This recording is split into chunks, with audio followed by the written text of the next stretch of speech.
இந்தியாவுக்கும் ஆஸ்திரேலியாவுக்கும் நடந்த third one day மேட்ச்சில் இந்தியா வின் பண்ண ஒரு டாப் 3 ரீசனை பற்றி தான் இந்த வீடியோவில் பார்க்க போகிறோம். அதுக்கு முன்னாடி சேனலை கொஞ்சம் சப்ஸ்கிரைப் பண்ணி சப்போர்ட் பண்ணுங்கள். மொதல் ரீசன் என்னன்னு பார்த்தீங்கன்னா, இந்தியா வந்து பவுலிங் தரமாக பவுலிங் போட்டாங்க.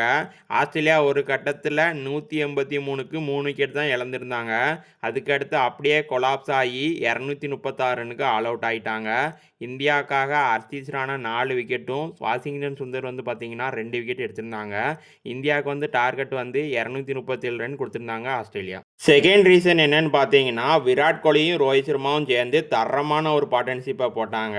2 பேரும் சேர்ந்து 168 ரன் பார்ட்னர்ஷிப்புங்க. 2 பேரும் தரமாக ப்ளே பண்ணாங்க.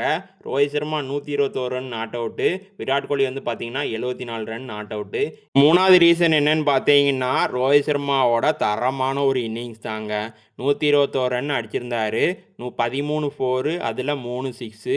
இன்றைக்கி வந்து பயங்கரமாக ப்ளே பண்ணார்னே சொல்லணும். இது அவரோட 33வது ஒன் டே 100ங்க. இந்தியா வந்து பார்த்தீங்கன்னா இந்த மேட்சை 9 விக்கெட் வித்தியாசத்தில் வின் பண்ணிட்டாங்க. இது போல் கிரிக்கெட் வீடியோக்கு மறக்காமல் நம்ம சேனலை சப்ஸ்கிரைப் பண்ணிக்கோங்க.